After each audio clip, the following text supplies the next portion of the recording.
अल्हम्दुलिल्लाह सर, मैं ठीक हूँ। सॉरी सर, अच्छा इंटरनेट अच्छा, थोड़ा-सा ठीक है, नो डिस्टर्ब हो रहा प्रॉब्लम।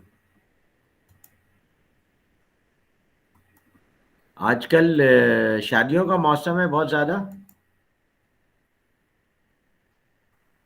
यस सर, वो यही मौसम तो होते हैं शादियों के। हम्म। यस सर, फिर गर्मी में तो वैसे ही बंदा परेशान होता है, हम्म। लाइटें जा रही होती हैं। अच्छा, okay, you can see this right, leadership. Yes sir. मैंने कहा आप लोगों को थोड़ा सा लीडरशिप के बारे में पता होना चाहिए। ठीक है, लीडरशिप से पहले जो है, जो चीज़ हम डिस्कस करना चाहते हैं वो ये डिस्कस करना चाहते हैं कि कौन कौन सी स्किल्स ज़रूरत की पड़ती है आपको, जो कि आप जॉब में एम्प्लॉय कर सकते हैं और आपकी एम्प्लॉयबिलिटी उससे बढ़ जाती है। सबसे पहले स्किल होती है आपकी अप्लाइड एकेडमिक स्किल्स, यानी एकेडमिकली आपने कोई चीज़ पढ़ी है, उसको रियल बिजनेस लाइफ में आप उसे अप्लाई कर सकते हैं, उसकी आपके जॉब में ज़रूरत पड़ती है। जैसे आपने इंजीनियरिंग की है, सिविल इंजीनियरिंग की है, तो सिविल इंजीनियरिंग में जितने भी आपने फॉर्मूलाज थ्योरीज जो चीज़ें भी की हैं, दैट्स गुड। लेकिन उनमें से क्या चीज़ है जो एक्चुअल प्रैक्टिकल सिनेरियो में, सिचुएशन में, बिल्डिंग डिज़ाइन में, बिल्डिंग मैनेजमेंट में, प्रोजेक्ट मैनेजमेंट में आप अप्लाई कर सकते हैं। ऑर्गेनाइजेशंस को उन स्किल्स की ज़रूरत होती है। अगर आपको एम एस ऑफिस अच्छा आता है, ऑर्गेनाइजेशन में उनकी ज़रूरत होती है, तो आप एम एस ऑफिस के स्किल को अप्लाई कर सकते हैं। तो बहुत सारे एकेडमिक स्किल्स होते हैं, जैसे आप मैनेजमेंट पढ़ लें या आप बिजनेस मैनेजमेंट पढ़ लें, तो बिजनेस मैनेजमेंट के लोग भी ऑर्गेनाइजेशन को चाहिए होते हैं कि जो ऑर्गेनाइजेशन को पूरे बिजनेस बिजनेस को या बिजनेस के कुछ फंक्शंस को अच्छी तरह से मैनेज कर सकें, उसके लिए बिजनेस मैनेजमेंट के लोग चाहिए होते हैं। ये जो आप एकेडमिकली पढ़ रहे होते हैं ना, बेसिकली ये प्योर नॉलेज नहीं है, अप्लाइड नॉलेज है। यानी वो नॉलेज है जो कि आप लोगों को, जो लोग सीखने के बाद जाकर के प्रैक्टिकल लाइफ में इस्तेमाल कर सकते हैं। और जितना ज़्यादा अच्छा आप इन चीज़ों को प्रैक्टिकल लाइफ में इस्तेमाल कर सकेंगे, उतना ज़्यादा आपके मार्केट में वैल्यू बढ़ती है। तो सबसे पहले इंपॉर्टेंट चीज़ जिसकी वजह से आपको जॉब मार्केट में एंट्री मिलती है, दैट इज़ अप्लाइड स्किल्स। वो आपकी जो स्किल्स हैं जो आप मार्केट में अप्लाई कर सकते हैं, जो आप किसी भी कमर्शियल ऑर्गेनाइजेशन में अप्लाई कर सकते हैं, राइट। ओके, ये दूसरी जो होती है वो आपकी इंटरपर्सनल स्किल्स होती है। इंटरपर्सनल स्किल क्या है? आप लोगों से किस तरह से बातचीत करते हैं, किस तरह से कम्युनिकेशन करते हैं, किस तरह से आप अपने बात के लिए उनको परसुएड करते हैं, किस तरह से आप अपने आइडिया को लोगों को सेल करते हैं, लोगों को किस तरह कन्विंस करते हैं, और किस तरह से कम्युनिकेट करते हैं कि एक प्लेजेंट मैनर में आप अपनी बात को समझा भी देते हैं और एक सबल तरीके से अपनी बात को मनवा भी लेते हैं। तो ये एक इंटरपर्सनल स्किल्स में आता है, which is a great quality. फिर आपकी कुछ पर्सनल क्वालिटीज़ होती हैं जिसकी वजह से आपकी पर्सनैलिटी या पर्सोना लोगों के सामने होता है। जैसे आप झूठ नहीं बोलते, आप टाइम की पाबंदी करते हैं, ठीक है, आप जो कमिटमेंट करते हैं उसको पूरा करते हैं। ये आपकी क्या है? ये पर्सनल क्वालिटीज़ है। पर्सनल क्वालिटीज़ के बेस पे लोग आपसे डीलिंग करते हैं। अगर किसी के बारे में ये बात पता चल जाए, जनाब ये बात जो है ना, सारा कुछ डिस्कशन करने के बाद जिस चीज़ को एग्री करता है उसको फिर इम्प्लीमेंट नहीं करता, तो फिर क्या होगा कि लोग आप ऐसे आदमी से डील नहीं करेंगे। तो पर्सनल क्वालिटीज़ आपके लिए बहुत इंपॉर्टेंट होती हैं, और पर्सनल क्वालिटीज़ को या इमेज बनाने में आपको ईयर्स लगते हैं, और उसको तबाह करने के लिए एक या दो इंसिडेंट्स काफ़ी होते हैं। अगर आप लोगों को वो गोल्फ का प्लेयर याद होगा, जो कि वैसे बहुत बेहतरीन गोल्फ प्लेयर था, नंबर वन गोल्फ प्लेयर था, लेकिन उसके एक आध स्कैंडल्स आ गए, उसकी वजह से उसका इमेज जो है वो बिल्कुल तबाह हो गया। तो इसलिए पर्सनल क्वालिटीज़ की बेसिस पे आपका इमेज बनता है। लोग आपके बारे में एक वो रखते हैं, एक्सपेक्टेशन रखते हैं, जनाब आप इस तरह की सिचुएशन में इस तरह बिहेव करेंगे। तो ये आपकी पर्सनल क्वालिटी के ऊपर होता है। फिर आजकल के ज़माने में जो स्किल बहुत ज़रूरत है जॉब के लिए, वो है टेक्नोलॉजी यूज़, कि आप टेक्नोलॉजी को कैसे यूज़ कर सकते हैं, कितना यूज़ कर सकते हैं। और आजकल टेक्नोलॉजी यूज़ के लेवल है। एक यूज़ का तो लेवल ये है कि आपको एम एस वर्ड आता है, एम एस ऑफिस आता है, ये एक यूज़ है।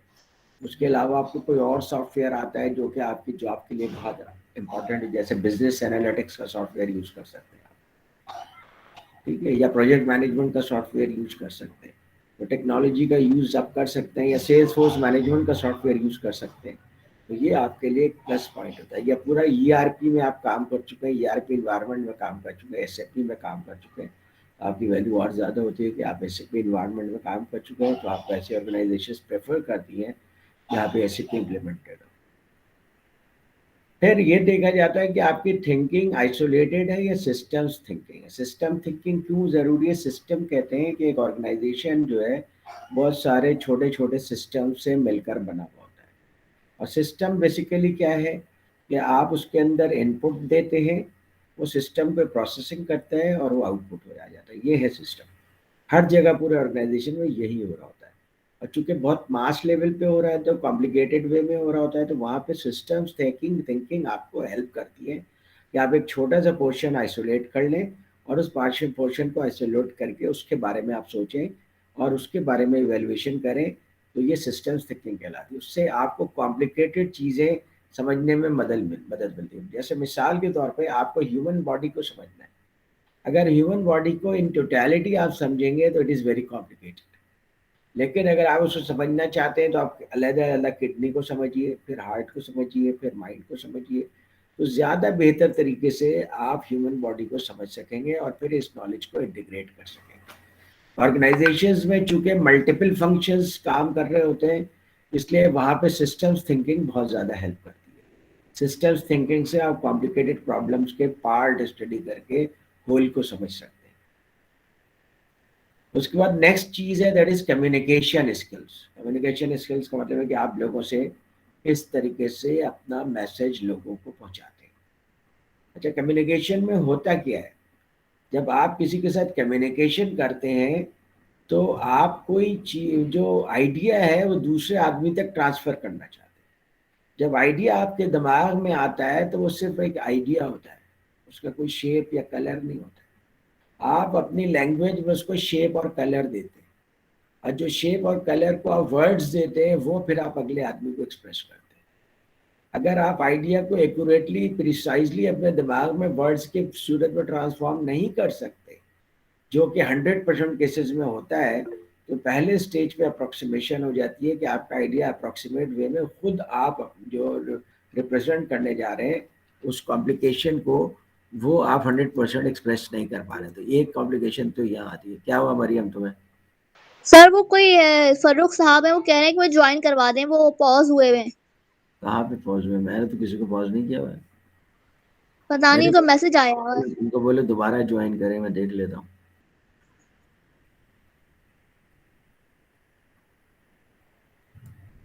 फारूक साहब आपके क्लास फेल है, आपको मालूम नहीं है?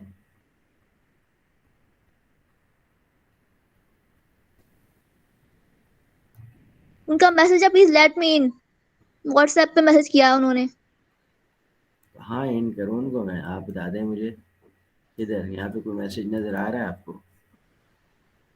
सर वो कहाँ मैसेज सर है? व्हाट्सएप पे आया हुआ है। वो तो सही है, उनको बोले दोबारा ज्वाइन कर लें। आप दोबारा वो भेजें, दोबारा आप रिक्वेस्ट करें, ठीक है? हाँ, मेरे पास तो कोई रिक्वेस्ट नहीं है भाई।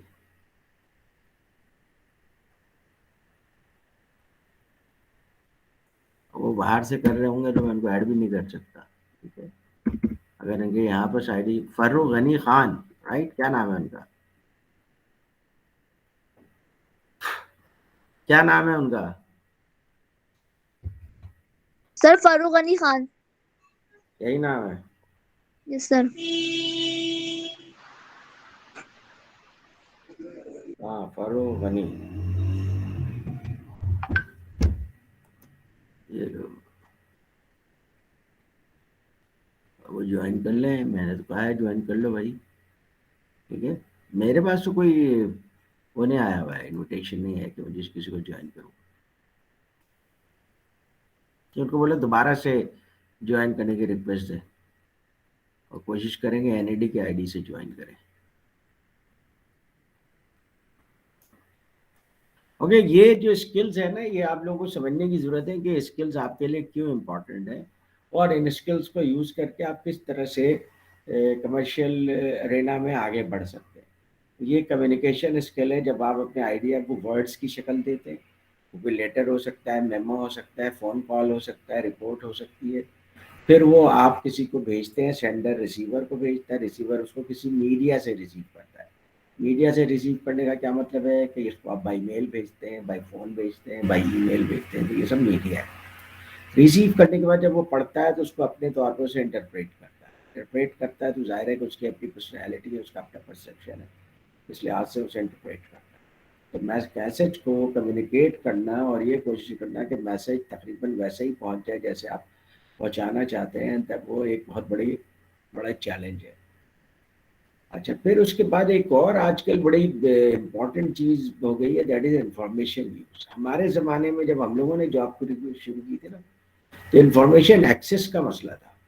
हम लोग बहुत सारी चीज़ें हम करना चाहते थे, लेकिन उन चीज़ों के लिए एक्सेस जो है कुछ लोगों के पास होता था ऑर्गेनाइजेशन में, और ऑर्गेनाइजेशन में वो लोग उसके ऊपर बैठ जाते थे, वो दूसरे लोगों को उसका एक्सेस नहीं देते थे या बहुत कम एक्सेस देते थे, क्योंकि उनको लगता था कि अगर हमने उसका एक्सेस दे दिया तो ये लोग हमसे सीख जाएंगे, आगे निकल जाएंगे। ऑर्गेनाइजेशन में पहले ये बहुत होता था, अब ये कम हो गया है। वजह उसकी ये है कि अब इंफॉर्मेशन बहुत ज़्यादा है, इंफॉर्मेशन का ऑलमोस्ट कोई इशू नहीं है until unless it is a very high level critical information जो कि ऑर्गेनाइजेशन कुछ लोगों से रिसर्च ये करती है। पहला इंफॉर्मेशन ऑर्गेनाइजेशन के इंटरनेट पे भी मौजूद है, गूगल पे भी मौजूद है, बुक्स में भी मौजूद है, इलेक्ट्रॉनिकली भी मौजूद है। जिस टॉपिक पे आप जितनी इंफॉर्मेशन चाहते हैं, अपडेटेड इंफॉर्मेशन चाहते हैं, दैट इज अवेलेबल। इस इंफॉर्मेशन ओवरलोड एक्चुअली इस एरा का प्रॉब्लम है। इस इंफॉर्मेशन ओवरलोड में से आप वो इंफॉर्मेशन कहाँ से पिक करें जो आपके काम की है, और उस इंफॉर्मेशन को आप छोड़ दें जिसको आप नहीं यूज़ करना चाहते। तो इंफॉर्मेशन का यूज़ एक बहुत बड़ा चैलेंज बन गया है। तो इसीलिए आप देखेंगे big data, data analytics, data mining इसीलिए हो रही है कि उसमें से जो रेलेवेंट डाटा है उसको इंफॉर्मेशन में कन्वर्ट करके यूज करें। और मैनेजर्स के लिए हमेशा से एक चैलेंज रहा है रिसोर्स मैनेजमेंट। रिसोर्स आपके पास क्या है? ह्यूमन रिसोर्स है, मटेरियल रिसोर्स है, इंटेलेक्चुअल रिसोर्स जो ह्यूमन रिसोर्स हो गया, ठीक है, फाइनेंशियल रिसोर्सेज है। इन रिसोर्सेज को आपने आपके ऑर्गेनाइजेशन में एज मैनेजर कुछ रिसोर्सेज आपके डिस्क्रिप्शन पे होते हैं और आप उन्हें यूज़ कर सकते हैं, लेकिन जितना आप उनको इंटेलिजेंटली यूज़ करेंगे, उतना जितना एफिशिएंटली यूज़ करेंगे, उतने कम रिसोर्सेज से आप ज़्यादा बेहतर रिजल्ट दे सकेंगे, तो आप ज़्यादा कॉम्पिटिटिव हो। और ऑर्गेनाइजेशन ज़ाहिर आजकल के दौर में कॉम्पिटिटिव होना चाहती है, इसलिए रिसोर्स मैनेजमेंट में वो अपने आप को बहुत ज़्यादा मैनेज करके चलना चाहते हैं। फिर क्रिटिकल थिंकिंग स्किल है। क्रिटिकल थिंकिंग स्किल क्या है कि आप चीज़ों को क्रिटिकली इवेल्युएट कर सकते हैं और रिजल्ट्स निकाल डिडक्ट कर सकते हैं, और उसको आप इस तरह से चीज़ों को इवेल्युएट कर सकते हैं कि उसके अंदर बायसेस ना हो, और इवेल्युएट करने के बाद आप उसको अप्लाई कर सकते हो। That is called critical thinking skill.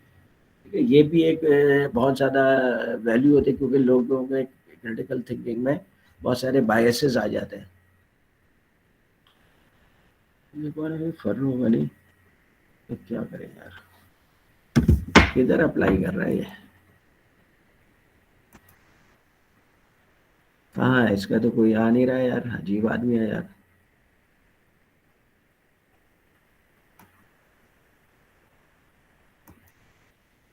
Okay जनाब, अब ये 3 स्किल्स हैं जिसके बारे में आपको याद रखना चाहिए कि ये 3 स्किल्स ऑर्गेनाइजेशन में काम करने के लिए आपको हमेशा जरूरत पड़ती है।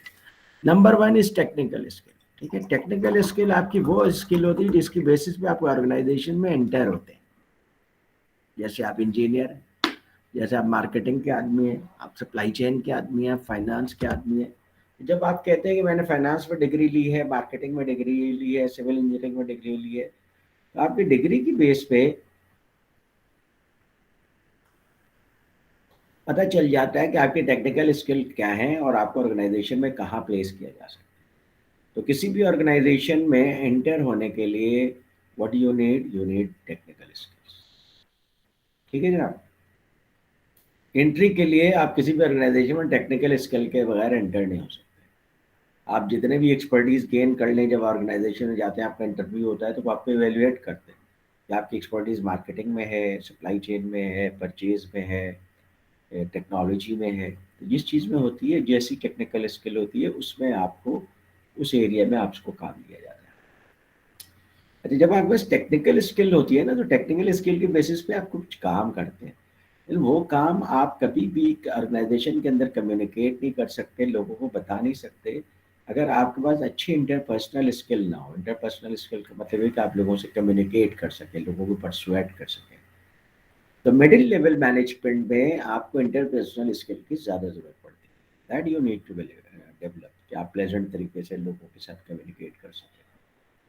उसके बाद जब आप सीनियर मैनेजमेंट पोजीशन पे पहुंचते हैं, टॉप मैनेजमेंट पोजीशन पे पहुंचते हैं, तो आपको कंसेप्चुअल स्किल्स की जरूरत पड़ती है कि आप कॉन्सेप्ट्स बनाते हैं, आप ऑर्गेनाइजेशन के फ्यूचर को अपने दिमाग में उसका कॉन्सेप्ट डेवलप करते हैं, और कॉन्सेप्ट डेवलप करने के बाद आप ये सोचते हैं कि फ्यूचर में ऑर्गेनाइजेशन ऐसी होगी, और उस कॉन्सेप्चुअलाइजेशन को आप एफर्ट करके रियलाइजेशन में कन्वर्ट करते हैं, रियल लाइफ में कन्वर्ट। वो चीफ एग्जीक्यूटिव की स्किल होती है, टॉप मैनेजमेंट की स्किल होती है, कि वो फ्यूचर को फोरसी कर सकते हैं, पूरे अच्छे तरीके से देख सकते हैं, कंसेप्चुअलाइज कर सकते हैं, उनके दिमाग में जब कॉन्सेप्ट क्लियर होता है, जैसे वो कंसेप्चुअलाइज करते हैं वैसे ही फिर उसे रियलाइज करते हैं। टॉप मैनेजमेंट के लिए आपको कंसेप्चुअल स्किल की जरूरत है। अगर आपके अंदर ये 3 स्किल्स हैं, इंटरपर्सनल टेक्निकल स्किल किसी एक पर्टिकुलर एरिया में या 2 पर्टिकुलर एरियाज में, आपके पास इंटरपर्सनल स्किल्स हैं, आप लोगों से अच्छा कम्युनिकेट कर सकते हैं, और आप फ्यूचर के बारे में स्ट्रेटेजिक थिंकिंग कर सकते हैं, कॉन्सेप्चुअल स्किल्स कर सकते हैं। अगर ये तीनों स्किल्स आपके अंदर हैं, then you can compete for chief executive position. जो एंट्री लेवल मैनेजर्स होते हैं उनके अंदर टेक्निकल स्किल 80% होती है। देखो इसके अंदर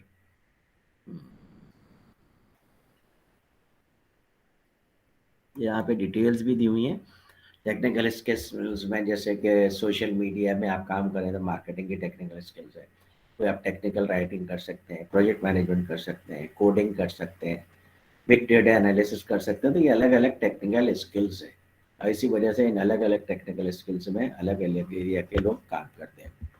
उसके बाद इंटरपर्सनल स्किल्स में ये सारी चीज़ें आ जाती हैं कि आप टीम कैसे बिल्ड करते हैं, कम्युनिकेशन कैसे करते हैं, निगोसिएशन कैसे करते हैं, नए कल्चर में आप अपने आप को अडाप्ट कैसे करते हैं। इट्स अ बिग चैलेंज कि आप नए कल्चर में अपने आप को एडजस्ट करें, नए लोगों में अपने आप को एडजस्ट करें। खासतौर पे आजकल अगर आप मल्टीनेशनल कंपनीज के लिए काम कर रहे हैं, तो आप मुख्तलिफ कल्चर के लोगों के साथ काम करें, उनके साथ एडेप्टेबिलिटी।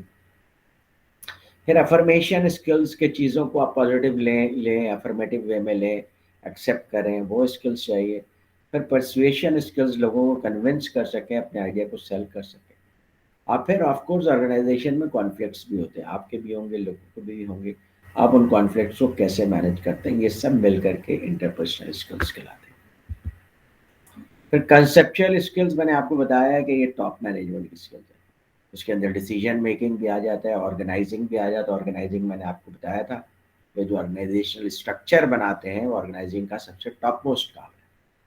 और फिर स्ट्रेटेजिक थिंकिंग चाहिए होती है। स्ट्रेटेजिक थिंकिंग इसलिए चाहिए होता है ताकि आप ऑर्गेनाइजेशन की फ्यूचर स्ट्रेटेजी को डेवलप कर सकें।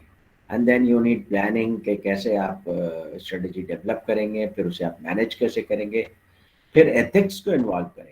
ठीक है, एथिक्स को इन्वॉल्व करना इसलिए ज़रूरी है कि आप काम को करने के लिए इट इज़ इम्पॉर्टेंट कि काम को आप एथिकल वे में करें। नॉन एथिकल वे में करेंगे तो वो तो ज़ाहिर है कि अच्छी बात है। तो एथिक्स आजकल बहुत इम्पॉर्टेंट पॉइंट है, जिसको हम कहते हैं रिस्पॉन्सिबल बिजनेस मैनेजमेंट। आप बिजनेस तो मैनेज कर रहे हैं, मगर ये कि रिस्पॉन्सिबिलिटी के साथ करें, ताकि अगर कोई साहब अगर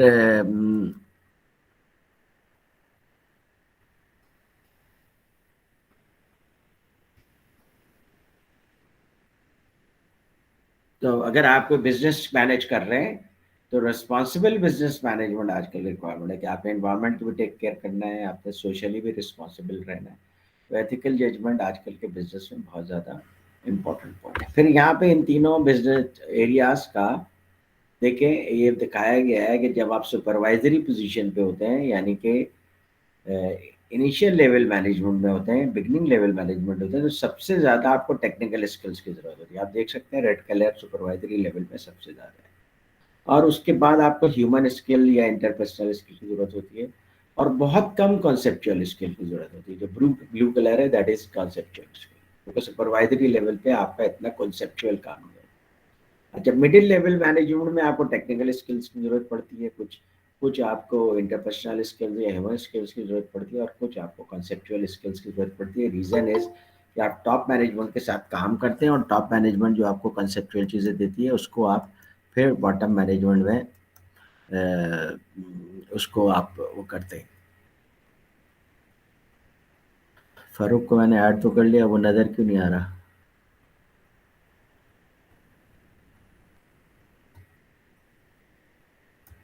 उसके साथ कोई प्रॉब्लम है, ठीक है, यहाँ पे कोई प्रॉब्लम नहीं। और टॉप मैनेजमेंट की स्किल में आप देखेंगे, टॉप मैनेजमेंट में सबसे ज़्यादा जिस स्किल की ज़रूरत होती है दैट इज़ स्ट्रेटेजिक स्किल। तो टॉप मैनेजमेंट काम ही यही है कि कॉन्सेप्चुअल स्किल हो, यानी आप ऑर्गेनाइजेशन का फ्यूचर देख सकते हो, कंपटीशन का पैटर्न देख सकते हैं और उसके बेसिस पे स्ट्रेटेजी डेवलप कर सकते हैं। और उसके बाद आपको इंटरपर्सनल स्किल्स चाहिए होती है और टॉप मैनेजमेंट में कम टेक्निकल स्किल्स चाहिए। उसके बाद जो दूसरा टॉपिक मैं आप लोगों को कवर करवाना चाहता हूँ दैट इज कॉन्फ्लिक्ट। कॉन्फ्लिक्ट क्या है कि देखिए, दो लोग एक ही चीज के मुताबिक डिफरिंग पॉइंट ऑफ व्यू, ठीक है, तो दैट इज ए कॉन्फ्लिक्ट। जैसे आजकल हमारी सोसाइटी में एक कॉन्फ्लिक्ट बहुत ज़्यादा है, उसके ऊपर दोनों तरह के पॉइंट ऑफ व्यू बहुत ज़्यादा आपको मिल जाएंगे कि जनाब ये इस जगह पे मस्जिद बनाई गई है तो एक एक पार्टी कहती है गलत बनाई गई है इसलिए मस्जिद को यहाँ पे नहीं होना चाहिए, दूसरी पार्टी ये कहती है नहीं मस्जिद बिल्कुल सही बनी है, सोसाइटी की ज़रूरत है और उस लिहाज से मस्जिद बनी हुई है, यूज़ भी हो रही है तो उसको इसी तरह मस्जिद को ही रहने देना चाहिए। अब इसमें लोगों के अपने अपने पॉइंट ऑफ व्यू है, ठीक है, दोनों के पास अपने अपने वेटेज है कि वो भी कहते हैं कि जनाब ऐसा होना चाहिए, कहते हैं कि दूसरा कहते हैं कि ऐसा नहीं होना चाहिए। तो क्लियरली आपकी सोसाइटी उसके ऊपर डिवाइड हुई हुई है दो extreme point of view. This is a conflict जिसमें लोगों के इंटरेस्ट डाइवर्जेंट हो जाए या गोल्स डाइवर्जेंट हो जाए या वैल्यूज डाइवर्जेंट हो जाए, उसके नतीजे में एक ही इश्यू के ऊपर लोग बिल्कुल डिफरिंग पॉइंट ऑफ व्यू रखें या डिफरिंग डिसीजन लें। This is a conflict. और कॉन्फ्लिक्ट में जाहिर है कि पर सबसे पहली चीज़ होती है परसेप्शन। कॉन्फ्लिक्ट किस वजह से होती है? होता है कि एक आदमी का परसेप्शन कुछ और है, दूसरे आदमी का परसेप्शन कुछ और है, यानी रियलिटी को एक आदमी किसी और एंगल से देख रहा है, दूसरा आदमी किसी और एंगल से परसीव कर रहा है। एज ए रिजल्ट एक ही रियलिटी को वो लोग डिफरेंट तरीके से देख रहे हैं। जैसे दुनिया के बारे में कहते हैं कि दुनिया गोल है, लेकिन हमें तो दुनिया फ्लैट नजर आती है। इसलिए दुनिया फ्लैट नजर आती है कि हम जमीन पे रहते हैं, इसलिए हमें दुनिया फ्लैट नजर आती है। वो कहते हैं अगर आप चांद पे जाकर के देखें तो आपको नजर आ जाएगा कि दुनिया गोल है, ठीक है। तो जो जाहिर है कि उसके लिए क्या होगा, मुझे मेरा परसेप्शन चेंज होगा, पॉइंट ऑफ व्यू चेंज होगा। मैं तो यहाँ अभी जमीन पे खड़े होकर देख रहा हूँ, मुझे जमीन फ्लैट नजर आ रही है, लेकिन अगर मैं चांद पे जाके देखूंगा तब मुझे नजर आएगा हाँ भाई दुनिया तो वाकई गोल है। तो ये सब क्या होता है कि आपका पॉइंट ऑफ व्यू जो होता है ना, उसकी वजह से जिस तरह से आप परसीव कर रहे होते हैं उस तरह से आप रियलिटी को समझते हैं। फिर किस तरह से आप कॉग्निशन है कि आप उन चीज़ों को किस तरीके से अपने अंदर रियलाइज करते हैं, तो वो आपका कॉग्निशन प्रोसेस है। फिर कम्युनिकेशन प्रोसेस है कि कैसे आप कम्युनिकेट करते हैं। अब ये सब चीज़ें सब्जेक्टिव हैं। सब्जेक्टिव का मतलब है पर्सन टू पर्सन वेरी करता है। एक ही सिचुएशन पे एक आदमी बहुत ज़्यादा एक्साइटेड हो जाएगा, जैसे अभी बारिश के बारे में मरियम ने बताया कि she likes rain very much, तो वो उसके ऊपर एक्साइटेड है। लेकिन हो सकता है दूसरा आदमी को रेन पसंद ना हो, तो उसके ऊपर इतना एक्साइटेड फील नहीं करे, तो अपने इमोशंस को डिफरेंट तरीके से कम्युनिकेट करेगा, हालांकि सेम सिचुएशन है दोनों के लिए। फिर उसके बाद कॉन्फ्लिक्ट होने की एक वजह ये भी होती है कि पास्ट का बैकग्राउंड क्या है, पास्ट में दोनों पार्टीज के दरमियान बिहेवियर किस किस्म का रहा है। अगर पास्ट में बहुत ज़्यादा इंटरेक्शन हुआ है तो ये बहुत पॉसिबिलिटी है कि दोनों मिल करके इस कॉन्फ्लिक्ट को रिजॉल्व कर लेंगे। फिर उसका आपको जो कॉन्फ्लिक्ट है उसको एनालिसिस करनी पड़ेगी। एनालिसिस कैसे करनी पड़ेगी कि वन टू वन बेसिस पे कॉन्फ्लिक्ट का लेवल क्या है, ग्रुप लेवल पे कॉन्फ्लिक्ट क्या है, ग्रुप्स के दरमियान कॉन्फ्लिक्ट क्या है, पूरे ऑर्गेनाइजेशन उस कॉन्फ्लिक्ट को कैसे देखती है, इंटरनेशनल लेवल पे उस कॉन्फ्लिक्ट को कैसे देखा जाता है और ग्लोबल लेवल पे उस कॉन्फ्लिक्ट को कैसे देखा जाता है, ठीक है। आप जो अभी मैंने अपने कॉन्फ्लिक्ट की डेफिनेशन दी है उस कॉन्फ्लिक्ट के डेफिनेशन के ऊपर आप ये सारी चीज़ें अप्लाई करके देख सकते हैं, ठीक है। तो कॉन्फ्लिक्ट को बेसिकली सिर्फ एक आदमी के बेसिस पे भी देखा जा सकता है, दो लोगों के बेसिस पे देखा जा सकता है, ग्रुप की बेसिस पे देखा जा सकता है, बहुत सारे ग्रुप्स की बेसिस पे देखा जा सकता है, और नेशनल और इंटरनेशनल और ग्लोबल लेवल पे देखा जा सकता है, ठीक है ना। अच्छा,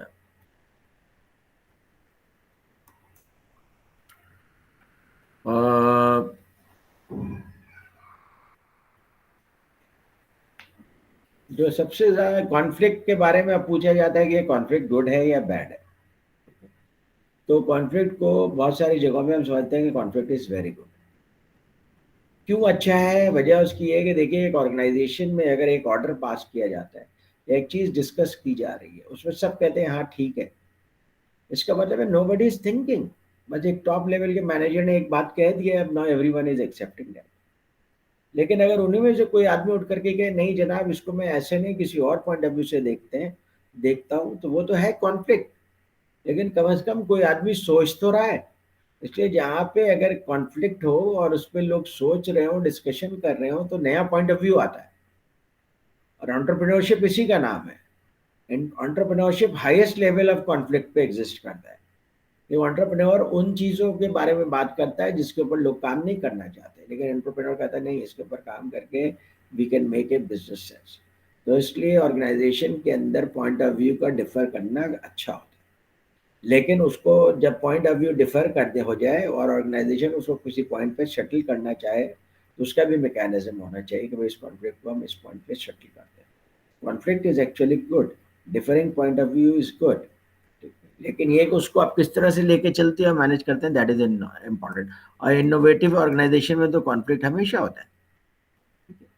तो इन कॉन्फ्लिक्ट के ये सॉल्यूशंस हैं जिसके लिए आप कर सकते हैं। अगर कोऑपरेशन भी लो है और असर्शन भी लो है, यानी कोई एक पार्टी दूसरे पार्टी को इतना ज्यादा प्रेस नहीं कर रही, तो आप उस कॉन्फ्लिक्ट को अवॉइड कर सकते हैं। ठीक है, क्योंकि दोनों का जो असर्शन है और कॉपरेशन दोनों लो है। लेकिन अगर असर्शन भी हाई है, अगर दोनों अपने अपने पॉइंट ऑफ व्यू पे जमे हुए, लेकिन they want to cooperate as well, तो वो कोलैबोरेट कर सकते हैं।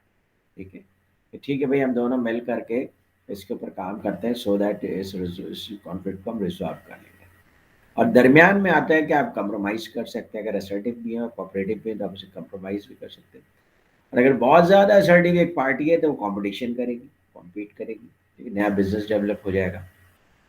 और अगर कोऑपरेशन बहुत ज़्यादा है, तो आप पॉइंट ऑफ व्यू को एकोमोडेट करेंगे कि ठीक है, इस पॉइंट ऑफ व्यू को भी एकोमोडेट कर सकते हैं। तो ये डिफरेंट वर्जन्स हैं जिसके ऊपर आप जो है वो कॉन्फ्लिक्ट को रिजॉल्व करते हैं। तो यहाँ पे हमने दो टॉपिक्स को डिस्कस किया है।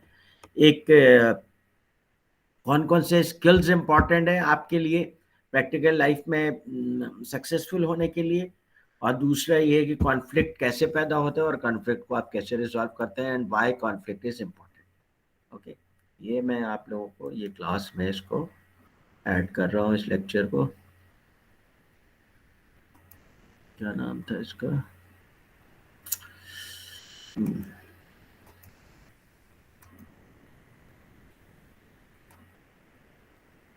कोई क्वेश्चन है? HRM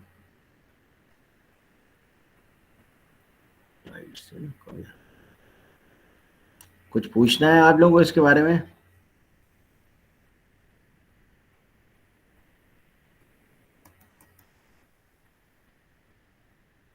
क्या है?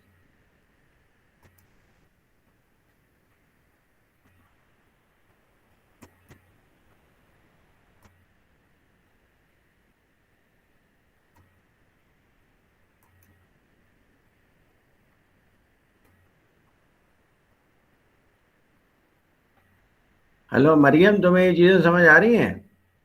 जी सर, समझ में आ रही है। गुड। तो तुम्हारी तैयारी सही है? सर चल रही है, वो एंड डे तक पूरा है, जो है ना आखिरी दिन जो रात में जाग के होती है ना, वही सही तैयारी होती है। क्यों भाई? सर वो पता है ना कि अब तो ध्यान देना ही है, तो फिर टिक के बैठती हूँ ना मैं। वरना टिक के क्यों नहीं बैठती हो? तुम्हें किसी ने मना किया टिक कर बैठने के लिए? नहीं, मैंने मना नहीं किया ना उनको। अब मुझे पता है ना, मेरी अपनी आदत के जिस दिन इम्तिहान होता है ना, वो बस उससे एक दिन पहले ही मैं टिक के बैठती हूँ कि अब तो बैठ ही जाऊं टिक के। ये तो सही बात नहीं है भाई। क्लास हो रही है। है कि तुम अपने आप को खामखा इतने प्रेशर में ले लेती हो? नहीं सर, प्रेशर में नहीं लेती हूँ, बस कोशिश करती हूँ कि पहले दिन से टिकूं टिकूं टिकूं, पर आखिर दिन टिक ही जाती हूँ। टिक जाती हो, चलो ये भी अच्छी बात है। तो मगर ये लास्ट मोमेंट वाली तैयारी तो बड़ी खतरनाक होती है। मुझे तो बहुत प्रेशर हो जाता है अगर मैं लास्ट मोमेंट में जाके तैयारी करूँ तो। आई फील सर मैं प्रेशर। कोशिश तो पहले से करने ही करती हूँ, लेकिन बस क्या करूँ, आखिर दिन में कि पर अब तुम ध्यान देना ही है, अब तो इसके बस कोई हल ही नहीं है, बस टिक जाती हूँ फिर मैं। अच्छा, बड़ी खतरनाक यस सर। आदत है भाई तुम्हारी ये। अच्छा, तो ये आज का तुम लोगों को मैंने टॉपिक ये करा दिया है। अब तुम लोगों को एग्जाम के बारे में कुछ पूछना है तो यू कैन आस्क। सर ये हमें सेंड कर देना, इसमें से भी पढ़ना होगा ना? भेज दिया ना, वही तो कर रहा था मैं। सही है सर। ठीक है, अच्छा जी दानियल। सर यस, ये एग्जाम में जो है वो कॉन्सेप्चुअल क्वेश्चन ज्यादा आएंगे या बुक के हिसाब से, क्या मतलब कुछ इसके देखिए बारे में एग्जाम बता में दें। मैं कुछ ऐसा नहीं पूछता हूँ कि आपको किसी चीज को याद करना पड़े, और अगर आपको एग्जाम में कोई ऐसे पॉइंट्स होते हैं तो क्वेश्चन में मैं वो पॉइंट्स दे देता हूँ कि इस पॉइंट को आप एक्सप्लेन कीजिए। तो all I am asking is के आप अपने कॉन्सेप्ट अच्छी तरह से प्रेजेंट कर दें। ठीक है, तो मैं यूट्यूब पे मेरे लेक्चर्स हैं, वो भी देख सकते हैं, और यूट्यूब के ऊपर मैं अपने पूरे पूरे लेक्चर भी अब अपलोड कर दूंगा। तो अगर आप किताब पढ़ें तो बहुत अच्छी बात है, सबसे अच्छी बात है। किताब नहीं पढ़ सकते हैं तो वीडियो देखें, और दोनों काम कर लें तो बहुत अच्छा पेपर हो जाएगा, आप ए ग्रेड ले लेंगे। ठीक है, ठीक है sir, thank you. Welcome. Farooq, तुम्हें क्या हुआ भाई, तुम्हें क्या प्रॉब्लम हो रही थी फारूक गनी? सर ज्वाइन ही नहीं कर पा रहा था, पता नहीं क्या इशू आ रहा था। अच्छा ये हाँ, क्या कहते हैं सर, एग्जाम है कब? ये कमिंग सैटरडे या संडे को है, अभी वो डेट बता देंगे। अच्छा, कमिंग सैटरडे या संडे को है। हाँ, ठीक है सर। तो मैंने अच्छा चैप्टर 1 to 7 सर पढ़ा है जी, ठीक है, वन और टू 10, सेवन 1 to 7 और 10 चैप्टर पढ़ा है। ठीक है सर। और मैंने अभी एक स्लाइड ऐड की है आपके क्लासरूम में, वो भी पढ़ा है। ठीक है, तो इतना आप लोग तैयारी कर लें ठीक तो है दैट सर, इज अगर जस्ट इन केस क्लासरूम की आईडी और पासवर्ड अगर मिस हो जाए तो एनईडी से कांटेक्ट करके वो मिल जाएगा ना, दोबारा रिट्रीव हो जाएगा। वो ज़रूरी है, अगर आप ऑनलाइन एग्ज़ाम देते हैं तो आपके लिए तो बहुत ज़रूरी है। और अगर आपको हाँ सर, वो असल क्लासेस में अटेंड मेरा करने हैं तो सेल तब भी फोन मेरा ज़रूरी है। खराब हो गया था, वो बिल्कुल ही मैंने दूसरा लिया है तो उसमें डिटेल्स उसी में थी। अब वो मैं हाँ चेक हाँ, करूंगा दोबारा आप अभी। सभी से ले लें, ठीक है सर, मैं वो सभी से कांटेक्ट कांटेक्ट करूंगा। करें। ठीक है सर। समझे? और ये हमारे जो है इसमें और कौन नहीं है इस क्लास में? मरियम, ये तुमने अपनी मेहदी शक्ल है बदल सर, दी भाई। मेहदी नहीं है। सर मेहदी शक्ल क्यों बदली, आइकॉन चेंज कर लिया है। क्यों भाई? सर मैंने कहा बिजनेस मैनेजमेंट पढ़ रही हूँ तो बिजनेस मैनेजमेंट का आइकॉन होना चाहिए। अच्छा, वेरी गुड, नाइस। मेहदी इस क्लास में है या सप्लाई चेन की क्लास में है? सर मेरी भाई है इस क्लास में, लेकिन कल आए थे, आज नहीं आए हैं। वो हनीमून कर रहे हैं, उनको ज़रा फ़ोन करके बता दीजिएगा कि किन किन चैप्टर्स की तैयारी करनी है। और ये जो आज मैंने अटैचमेंट भेजा है इसको भी पढ़ना है। ठीक है, और कोई आप लोग पूछना चाहते हैं वेवर के बारे में? हेलो? नहीं, कुछ नहीं? सर आपने ह्यूमन रिसोर्सेज का पढ़ाने का कहा था, वो नहीं पढ़ाएंगे? नहीं, वो रहने दो, एचआर। लेकिन वो फिर वो बहुत ज़्यादा हो जाता है ना, वो पूरा अकेले bullshit है। इसके सही लिए है मैंने सर। तुम लोगों को थोड़ा मोटिवेशन का बता दिया है, इसका बता दिया कि कौन कौन से स्किल्स ज़्यादा काम आती हैं जॉब में। सर एचआर सही है तो सर। वैसे जो भी जॉब कर रहा होता है उसको पता लग ही जाता है पाकिस्तान में कैसे चल रही है एचआर। हाँ, लेकिन फॉर्मली एचआर का पता होना, मरियम सही कह रही है, वो बहुत ज़रूरी है, अच्छी बात है। लेकिन वो एक लेक्चर में कवर करना मुमकिन नहीं था, इसलिए मैंने उसको इंक्लूड नहीं किया। ठीक है, right? Right. Yes. Okay, thank you very much, all the best. इंशाल्लाह आप लोगों को अगले जो मॉड्यूल है उसकी डिटेल्स मिल जाएंगी, तो एग्ज़ाम के लिए तैयारी करें। अल्लाह ताला आप लोगों को कामयाब कौन सा करे। होगा और कोई सर बात हो वैसे? तो जी। अगला कोर्स कौन सा होगा?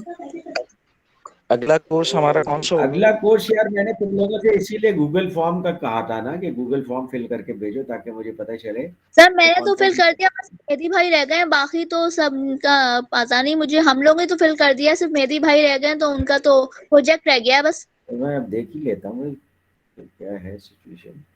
मैंने तुम लोगों को फॉर्म भेजा था ना, ये फॉर्म। अच्छा ये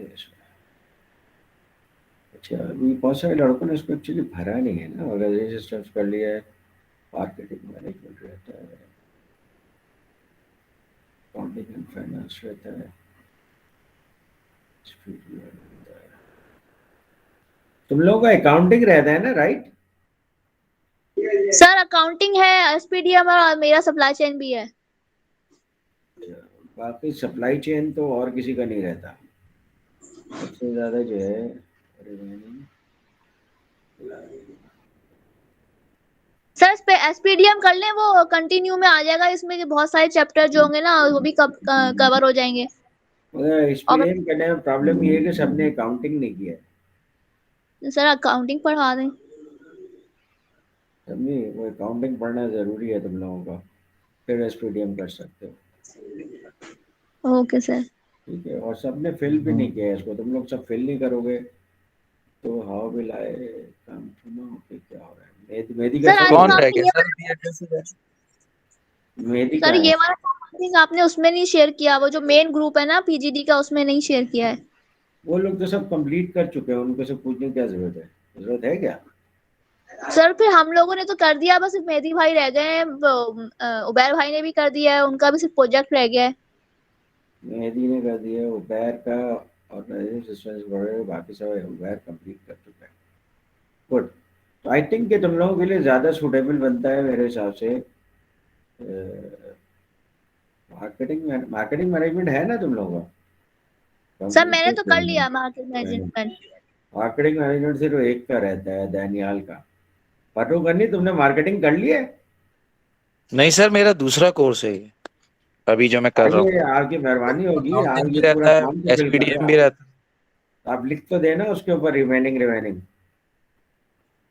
अच्छा, मैंने डैश डाल दिया था। अच्छा, आपके डैश का मतलब रिमेनिंग है, ठीक है भाई। अच्छा, तो इसका मतलब हम मार्केटिंग मैनेजमेंट भी कर सकते हैं। ओके, चलो मेरा देखते तो हैं। हुआ है। तुम्हारा हुआ है नहीं भाई? यस सर माशाल्लाह मैंने कर लिया, ये पहला है जो मैंने बखैर ऑफिस किया। माशाल्लाह, तो फिर मार्केटिंग तो फिर तुम बैठ जाओगी अगर मार्केटिंग किया तो। यस सर, मैं तो फिर मार्केटिंग के अलावा कर लेंगे, क्योंकि ये लोग आखिर में ये लोग कर लेंगे ना इसको कवर, तो फिर तुम मैं इसके आराम बाद करो एक प्रोजेक्ट। टर्मिनल के लिए। यस सर, ये आप कुछ और मतलब अकाउंटिंग और एसपीडीएम से सिलेक्ट कर लें, ताकि मैं अभी अपना जो है ना नेक्स्ट प्रोजेक्ट स्टार्ट कर दूंगी बाद में, फिर ये वाला इस मॉड्यूल करने के बाद। तुम तो बहुत एग्रेसिव जा रही हो भाई। सर पहले ही होना चाहिए था, बस हर काम का एक वक्त होता है, बस अल्लाह का शुक्र है कि अब हो गई हूँ। वक्त आ गया हो। Yes sir. चलो ठीक है, वेरी गुड। ठीक है भाई, तो मेरा ख्याल है अकाउंटिंग ही सूट करता है कि हम इसको स्टार्ट करें, right? Okay sir, right okay, sir. Thank you very much, all the best. आप लोग एंजॉय करें अपना वीकेंड और न्यू ईयर। इंशाल्लाह आप लोगों से मुलाकात होगी। आई विल ट्राई कि पहली क्लास आप लोगों की फिजिकल ले लूं, क्योंकि आप लोगों की शक्ल देखने को तरस गया हूं मैं, और तुम लोग भी कोई फिजिकल क्लास में ज़्यादा इंटरेस्ट नहीं लेते हो, विच इज़ बैड एक्चुअली। ठीक है, चले, अपना बहुत ख्याल रखें। सर अकाउंटिंग ही कर ले फिजिकल। क्या? अल्लाह हाफिज। ओके सर, अल्लाह हाफिज। एक क्लास कह रहा हूँ फिजिकल, हाँ अकाउंटिंग की कर लें सर फिजिकल। हाँ, अकाउंटिंग फिजिकली बेहतर कह रहा रहेगी क्लास, बिल्कुल सही कह रहे हैं आप, आई एग्री विद यू। मैं तो जाता हूँ एनएडी, वैसे ही जाता हूँ, मेरी सैटरडे को क्लास होती है एमएस की ना, तो मैं तो चाहता हूँ कि आप फिजिकल कर लो, लेकिन तुम लोगों को भी ऑनलाइन में सोते रहते हो तो अच्छा लगता है। चलो नेक्स्ट मॉड्यूल में इसको करते हैं इंशाल्लाह। Okay okay okay okay, thank you very much. Hafiz. Okay sir, Allah Hafiz. Okay sir.